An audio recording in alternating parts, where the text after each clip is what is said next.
Good morning. Got something a little different for you here. It's the cookbook of spells isn't all about cooking. In a way, a little bit. So there are many stories within this book. And here's one I'm going to read to you. It's called The Book and the Curiosity. Excuse me. The slap of the fingers was a well-used action in our family. It meant, don't touch. It was a trait that I think was invented by Grandma and passed down to my mom. And eventually, when my sisters grew, they started using it. But funny thing is, as I look back on it, only the woman in the family inherited it. Usually came up when curiosity got the best of us, and usually was the things that we were not allowed to touch, which would lead to a finger slap, obviously. Like the times we would gather up and go to Grandma's house for a family meal. And that book that sat out in the open on Grandma's coffee table. It was huge, black book. Not one of us kids would be allowed to touch it.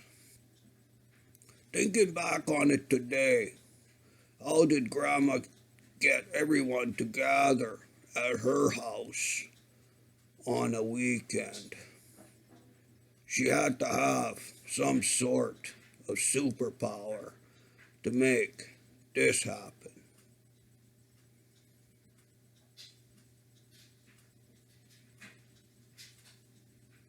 Sorry, I'm just reading this here. It was a gathering of eating, and it was, if ever, a feast of food. A feast of food that each one of the aunties and uncles, including my mom, would bring. A pot or a dish with something in it. Grandma was crafty. I don't think she ever had to make anything. All was brought to her. Definitely had a superpower. How could everyone even have the time to make this happen? Today, I don't even have the time for myself to make a meal, which is sad because now with this quarantine, we are learning to get back to that, cooking and stuff, doing stuff on our own. With the fast food and the drive-thrus and the lack of patience with the lineups as it was today, to gather for a meal today wasn't even possible a few months ago. And unlikely would happen. Sad though, isn't it? If you think about it. Well, as time moves on, people must leave us. And as many superpowers Grandma had, she could not beat time. It eventually took her away from us. But we had many good years and memories with her. So in many ways, yes, she was a superwoman of many talents. When the funeral ended and the service portrayed Grandma in a light that we all knew her, well, in the end, it was all and the finger slapping. And don't touch the book on Grandma's coffee table. Guess what was left to me in the reading? That book. But under strict guidelines came with the book. As with Grandma, there was always rules that followed, even after her death. First, this book must be read from the back to the front.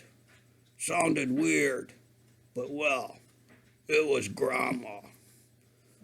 Well, I opened it up from the back, and it was loaded with black and white photos of, I'm suspecting, great cousins. Well, my curiosity got the best of me now, and I sat down and began to turn the pages. I think there's a song kind of like that too, which is cool.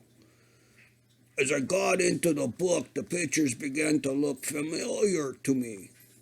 There was uncles, aunties, and even my mom, but they were so young in the pictures. The further I went back to the front, from the back to the front of the book, people would get older. Grandma had pictures of everybody right up to the very present day.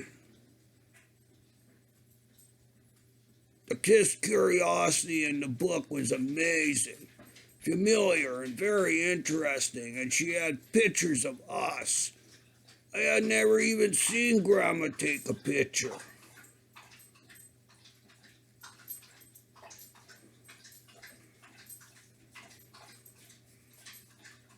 She had to be very sneaky about it. I look back on something she had told me when I was always taking pictures and posting them on this face thing. She would just say, "Hey, taking a picture for a moment, eh? Nice." And she would just smile and walk away. I never really understood that comment. Well, as I got to the very last page, there was a note. Here you go, and keep this photo book going. And for God's sake, don't turn it into a computer book, as in the end, all you have to do is push the delete button, and all will be lost forever. This is worth more than just a moment. Now I understand what Grandma was trying to tell me. Don't lose your memories just with the delete button. Anyway, I hope you enjoyed